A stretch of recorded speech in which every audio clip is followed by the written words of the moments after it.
बिस्मिल्लाहिर्रहमानिर्रहीम और अस्सलाम वालेकुम। 4 सितंबर और पाकिस्तान में जुमेरात की शाम। सबसे पहले काउंटडाउन 86 डेज टू गो।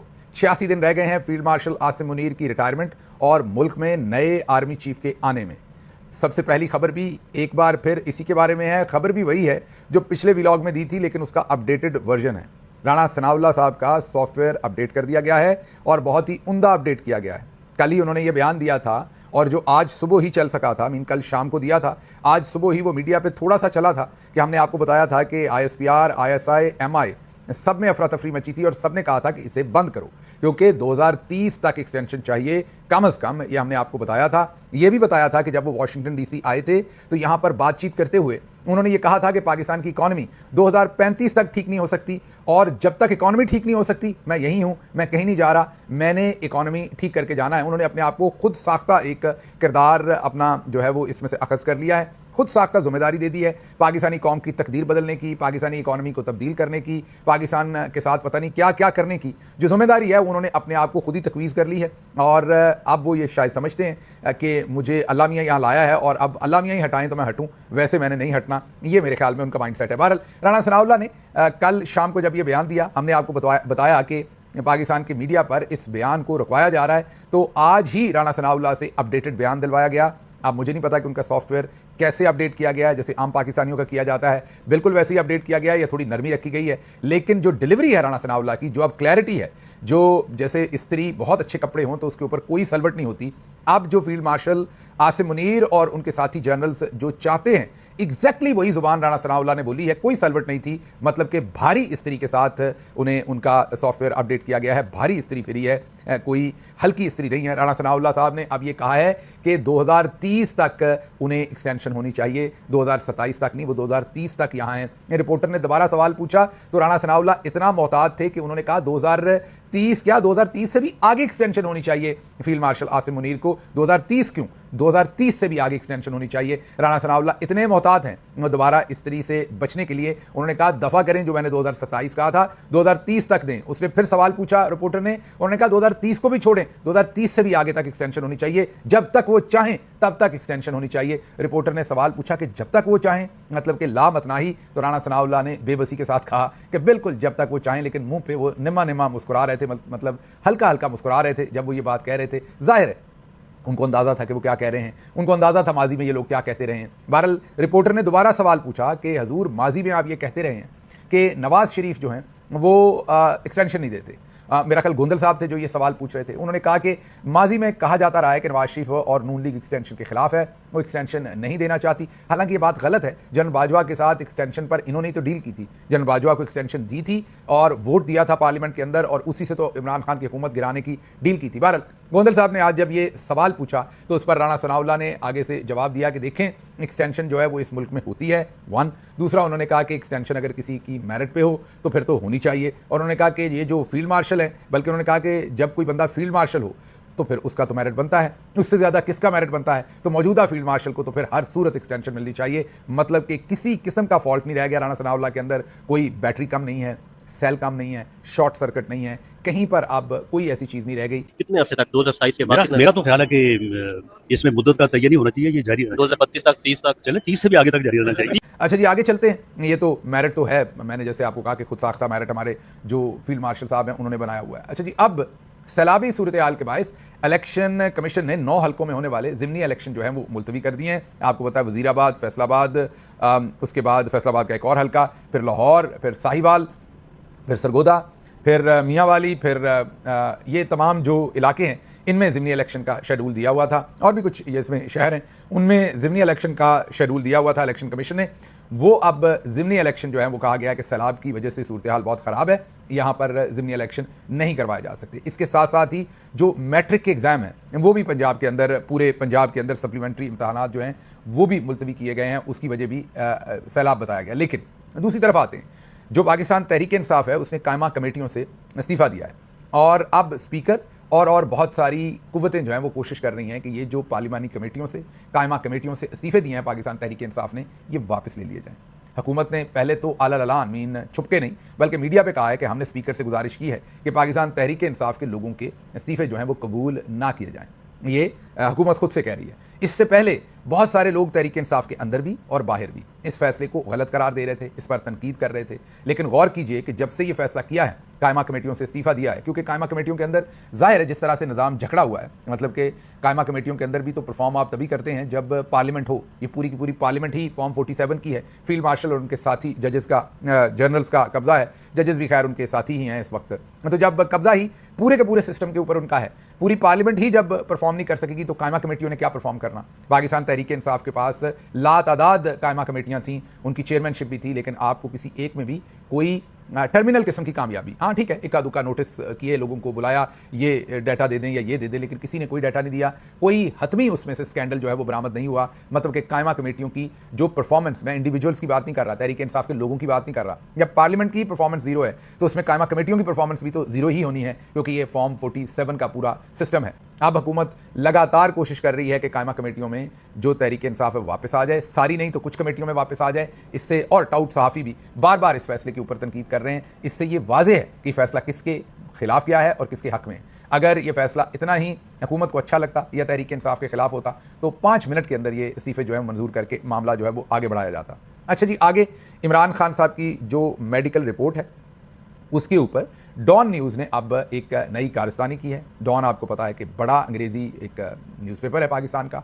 ज़ाहिर है चौधरी साहब का वहाँ भी बहुत प्रेशर है, अब उस आसानी के साथ वहाँ भी नहीं लिखा जा सकता या सच नहीं लिखा जा सकता। डॉन ने भी आज अखीर की है, मतलब नया कारनामा अंजाम दिया है। डॉन ने लिखा है कि उठने बैठने के दौरान चक्कर आते हैं, कुछ ख़ास केसेस में फालिज और दिमागी ट्यूमर की इब्तदाई अलामात भी हो सकती हैं। उन्होंने कैंसर और दिमागी ट्यूमर तक जा पहुँचे हैं। जी हाँ, इमरान खान साहब की जो मेडिकल रिपोर्ट जो इंटरनेशनल मीडिया को लीक की गई थी, जिसमें वर्टिगो और दूसरी ऐसी चीज़ें, बीमारियों के नाम लिखे गए थे, अब उसको डबल डाउन कर रहा है, मीन और आगे बढ़ा रहा है उस कॉन्स्पिरेसी को। उसके ऊपर मजीद लिख रहा है डॉन न्यूज़ और कह रहा है कि उठने बैठने के दौरान चक्कर आते हैं उन्हें, जिसकी वजह से ऐसे कुछ केसेस में अब अंदाज़ा लगा रहे हैं। लेकिन अंदाज़ा ज़रा चेक करें कैसा लगा रहे हैं, कितनी दूर तक अंदाज़ा लगा रहे हैं। अंदाज़ा लगा रहे हैं कि ऐसे कुछ केसेस में फालिज, दिमागी ट्यूमर मतलब कैंसर वगैरह जो है उसकी इब्तदाई अलामात भी जो हैं वो हो सकती हैं। ये सब वो साजिश है जो चौधरी निज़ामुद्दीन साहब करना चाह रहे हैं, ये दिखा के कि इमरान खान बीमार हैं। उसमें साजिश कोई भी हो सकती है, उन्हें रास्ते से हटाने, खुदा न खास्ता उनकी ज़िंदगी ख़त्म करने या अपनी कोई और साजिश बुनने के लिए एक माहौल बनाया जा रहा है। वो कह रहे हैं कि इमरान खान के तिब्बी मुआयने में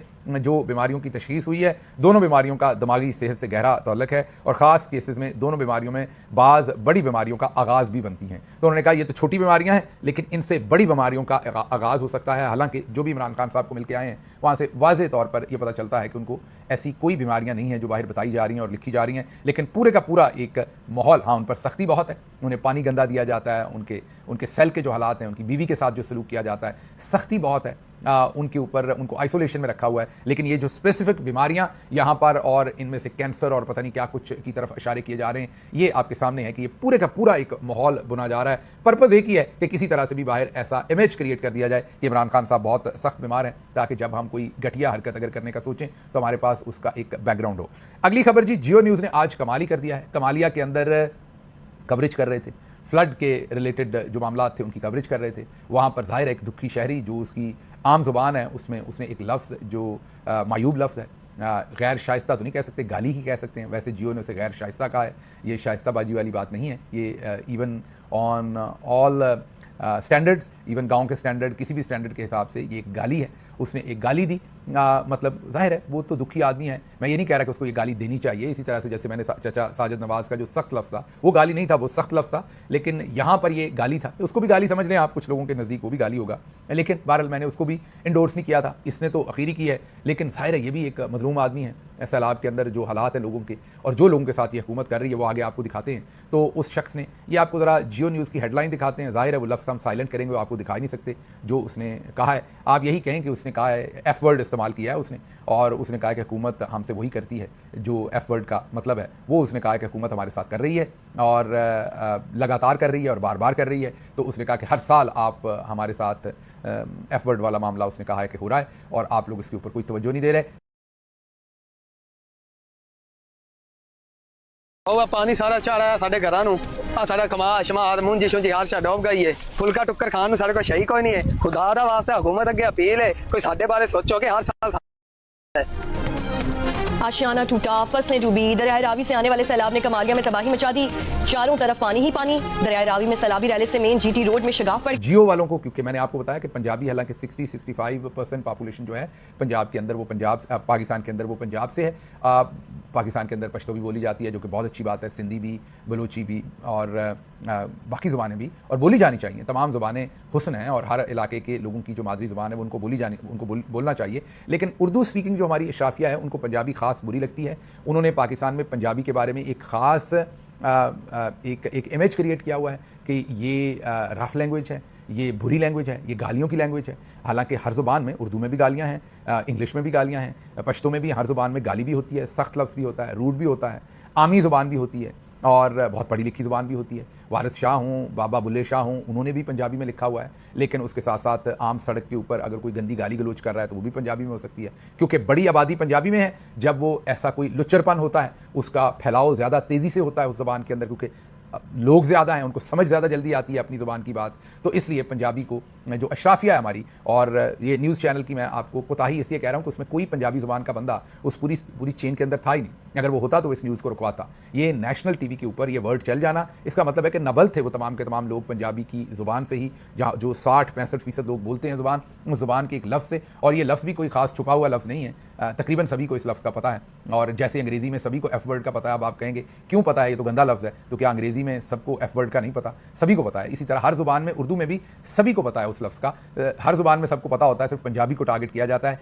इस पर आमिर मतीन तज्ज़िया ये करते हैं कि जब ये गाली अमेज़ चीज़ चली है तो हुकूमत ये सोचती है कि जियो टीवी पर ये जानबूझ के हमारे साथ किया गया है, क्योंकि इसमें कोई शक नहीं कि जो ये लाइनें चली हैं चंद, और उसमें जो एक लफ्ज़ चला है, कई दफ़ा कुछ एक लफ्ज़, एक तस्वीर, एक जुमला ऐसा होता है कि जो हर जगह पहुंच जाता है। जंगल में आग तो छोटी लफ्ज़ है, वो लाइटनिंग स्पीड के साथ कहीं भी पहुंचता है और उससे मैसेज लाउड एंड क्लियर होता है। ये जो आम शहरी ने बात की है, बात भले मायूब है, गैर शाइस्ता कह लें, गाली कह लें, जो भी कहना है, लेकिन इसके ज़रिए जो मैसेज है जो आवाम के साथ हो रहा है वो इतनी तेज़ी से हर जगह पहुंचा है कि जो पिछले 3-4 दिन या 1 हफ़्ते या 2 हफ़्ते की पूरी हुकूमत की एक प्रोपेगेंडा कैंपेन थी, वीडियोज़, न्यूज़ चैनल्स के ऊपर कवरेज, टिकटॉक, पैसा लगाना, इश्तिहार देना, लफाफा सहाफ़ी मैनेज करना, इंप्रेशन मैनेज करना, उसकी ऐसी तैसी फेर के रख दी है इस चंद सेकंड की एक वीडियो ने। बिल्कुल ऐसे ही जैसे चचा साजिद नवाज़ ने पूरा का पूरा वो जो जंग के अंदर एक नैरेटिव या वो जो कॉन्फ्लिक्ट के अंदर नैरेटिव क्रिएट किया गया था और लोगों को लगता था कि अब आवाम बिल्कुल कंफर्टेबल है, आवाम तो फील्ड मार्शल के गुण गा रही है, आवाम तो DGI-SPR के गुण गा रही है, आवाम तो मरियम नवाज़ के गुण गा रही है, सब अच्छा है। चचा साजिद नवाज़ की चंद सेकंड की वीडियो जिसमें उन्होंने कहा था सब्दी माँ आ गई है, वो जो उन्होंने वीडियो रिकॉर्ड कराई थी, उससे लोगों को पता चला था कि नहीं, नीचे ग्राउंड पे टेम्परेचर पारा वहीं पर है। बस ऐसे ही चंद दिन के लिए लोगों को आंख का धोखा हुआ था। अभी ये जो जियो टीवी के ऊपर चली है, इसके बाद भी हुकूमत के लिए बहुत ही इसमें नुकसान हुआ है। चंद सेकंड की ये वीडियो तकरीबन हर जगह पहुंच गई है और इनकी जो घंटों की लाइव नशरियात थी उसकी जई तई कह दें या ऐसी तैसी कह दें, वो फेर के रख दी है। बहरहाल अगली खबर आपके सामने रखते हैं कि मरियम नवाज़ की टीम को पता चल चुका है कि मरियम तशहीर की भूखी है, उन्हें भूखी हैं वो, उन्हें और किसी चीज़ से कोई लगाव नहीं है। उनकी ज़हनी सलाहियत ही इतनी है कि वो टेलीविज़न पर नज़र आना चाहती हैं, वो वाह करवाना चाहती हैं और जिस चीज़ से भी उनकी वाह होगी उससे खुश होती हैं। ब्यूरोक्रेसी वैसे ही बहुत तेज़ होती है। मरियम तो चलें बहुत ही नीम ख्वांदा है, इन कम पढ़ी लिखी हैं, थोड़ी नासमझ भी हैं और साथ ज़हनी मसाइल भी वाज़े तौर पर अब सबके सामने नज़र आ रहे हैं। आपको यकीन नहीं आ रहा तो ये वीडियो देख लें।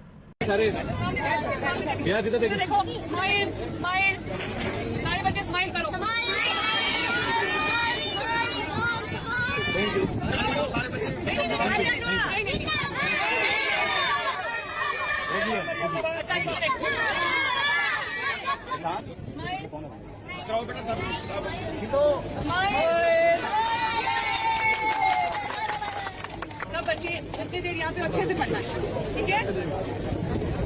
Bye bye. देख लिया आपने। अब अगर एक शख्सियत छोटे बच्चों के साथ बैठ के कैमरे में देखते हुए, चले एक तो होता है ना कि आप कहीं कोई कैंडिड मोमेंट हो गया, आप गए वहाँ पर बच्चे हैं, आपने इंटरेक्ट किया, आपने उनसे बात की, लेकिन कैमरे के अंदर देखते हुए अब बच्चों के साथ ये बातचीत कर रहे हैं, ये जानते बूझते कि आप टिकटॉक बनवा रहे हैं, आप सिर्फ अपनी टिकटॉक के लिए बच्चों के दरमियान में बैठ के इस तरह की हरकतें कर रहे हैं। और फिर आप चीफ मिनिस्टर हों, भले फॉर्म 47 की हों, तो आप यही समझेंगे कि यहाँ पर ज़हनी मामलात बहुत ज़्यादा। आप ज़रा गौर कीजिए कि खातून जो है किस स्टेट ऑफ माइंड में होंगी जो ये हरकतें कैमरे के ऊपर कर रही हैं। जानते बूझते कि लोगों को तस्वीर का दूसरा रुख भी नज़र आता है, वो टेंट लगा के कश्ती के अंदर बैठती हैं, कश्ती बंधी हुई होती है बाहर खुश्की के साथ, फिर वो बेंच के ऊपर खड़ी होती हैं, ख़वातीन को गारे में खड़ा किया जाता है 4-4 घंटे। जो भैंसें हैं, जानवर हैं बेज़ुबान, उन्हें कश्तियों के अंदर चढ़ाकर बगैर चारे के 6-6 8-8 घंटे पानी में धूप में खड़ा रखा जाता है। ना उन्हें जानवरों की बददुआ का डर है, ना उनकी सफरिंग का डर है, ना औरतों की, ना बच्चों की, किसी की नहीं। सिर्फ उन्हें अपनी वीडियो चाहिए, उसके लिए वो कुछ भी कर सकती हैं। आज एक और चीज़ आपके सामने है। तो अब मरियम साहबा की पूरी टीम को इस बात की समझ आ गई है कि जो फॉर्म 47 की चीफ मिनिस्टर हैं, उन्हें सिर्फ वीडियो चाहिए, इसलिए वो धड़ाधड़ उनकी तशहीर के लिए झूठे सच्चे जो हैं वो इमेजेस, तस्वीरें, वीडियोज़, ऐसा माहौल बनाते हैं जहाँ भी वो जाती हैं, ऐसी प्रोडक्शन होती है वहाँ पर टिकटॉक की, और मरियम साहबा जो है खुश होती हैं। आज भी जब बच्चों से मिल रही थी तो पीछे से डायरेक्शन दे रही थी मरियम औरंगजेब, वो भी वीडियो पे कैप्चर हो गई, आज चल रही है। वो बता रही कि आप थोड़ा सा ऐसे होकर खड़ी हों, ऐसे देखें, ये बात करें, वो बात करें। तो मरियम नवाज़ एक माजरत के साथ अदाकारा है इस पूरी फिल्म के अंदर, और अदाकारा भी वो जो यहाँ से थोड़ी फारिग हैं। उनकी जो पीछे डायरेक्टर हैं, वो बड़े डायरेक्टर तो हाफिज जी हैं, ज़ाहिर है प्रोड्यूसर भी वही हैं, लेकिन इस वक्त जो आगे असिस्टेंट डायरेक्टर कह लें वो मरियम औरंगजेब उनके साथ हैं, जो उनको डायरेक्शन देती हैं और उनसे ये सारे काम करवाती हैं। एक अच्छा काम हुआ, उसकी वजह आप हैं, उसकी ताकत आप हैं। हमने बाजी की जो बहुत महंगी घड़ियाँ थी, पैटिक फिलिप, और दूसरी घड़ियाँ जो बाजी पहनती थी, वो अब उतर गई हैं। अब बाजी ज़रा आमियाना किस्म की घड़ियाँ पहनना शुरू, आजकल एप्पल वॉच पहन रही हैं। वापस आते हैं कि वो घड़ियाँ उतर गई हैं, वो महंगी डायमंड की अंगूठियाँ उतर गई हैं। ज़ाहिर है उसमें आपकी ताकत है। आप कहेंगे कि हमारी कैसे, बात तो आपने की थी, मतलब मैंने की थी। ज़ाहिर है बात मैंने की थी, लेकिन अगर आप मुझे इतनी तादाद में ना सुनते हों और हम पाकिस्तान की चंद बड़ी आवाज़ों में से एक आवाज़ ना हो वीलॉग के थ्रू, तो आप बताएं कि ये जो इताश इसका और इसकी तकलीफ़ वहाँ तक ना पहुँचती, और ये सारा कुछ उस वीलॉग के बाद घड़ियाँ, अंगूठियाँ और वो सब कुछ जो है वो ना उतरता। तो इसलिए मैं ये कहूँगा कि मेरी नहीं, ये आपकी ताकत है। मैं तो सिर्फ बोल रहा हूँ, इसको ताकत आप लोग देते हैं जितनी तादाद में इसको देखते हैं। खैर, अब चलने से पहले एक आखिरी खबर आपके सामने रखते हैं, और वो ये कि अलीमा खानम साहबा के दोनों साहबजादों की मेरा ख्याल ज़मानतें हो गई हैं, और उनके जो बड़े साहबजादे हैं उनको रिहाई भी मिल गई है। वो फुटेज हमने देख ली है, वो घर आ गए हैं, और छोटे साहबजादे जो हैं उम्मीद है कि वो भी जल्द रिहा हो जाएंगे। मेरी समझ से बाहर है कि ये जुल्म क्यों किया गया, क्यों इन्हें पकड़ा गया, क्यों इन्हें इस ट्रायल में से गुजारा गया। क्या ज़ाहिर है मकसद तो सबको पता है कि इमरान खान साहब और उनकी फैमिली को हरासा करना, चुप करवाना, उनकी आवाज़ बंद करना, यही मकसद था। लेकिन क्या वो मकसद हासिल हुआ 2-4 दिन पकड़ के छोड़ देने से? मतलब कि क्या मकसद हासिल हुआ? इन बच्चों का जिनका कोई लेना देना नहीं है, इन्होंने कोई जुर्म नहीं किया, उनको अंदर भेज के ये सारी एक्सरसाइज करा के जग असाई हुई, या इससे कोई फ़ायदा हुआ? ये फैसला आप कीजिएगा। लेकिन बहरहाल ये एक अच्छी मुस्बत आज की खबर है कि अब वो बच्चे घर आए हैं, उनको रिहाई मिली है। शुक्र ये कि ये जो उनका ऑर्डियल था वो लंबा नहीं हुआ। शुक्र अल्लाह का ये कि जजेज़ ने इसके ऊपर जल्दी फैसला दे दिया। लेकिन इस सारे के पीछे जो गंदा डिज़ाइन है, मतलब कि लोगों को चुप करवाने का, हरासा करने का, खामखा जुल्म करने का, वो आपके सामने यहाँ है। मुझे यहाँ से इजाज़त दीजिए। अल्लाह आपका हामी और नासिर हो। पाकिस्तान जिंदाबाद।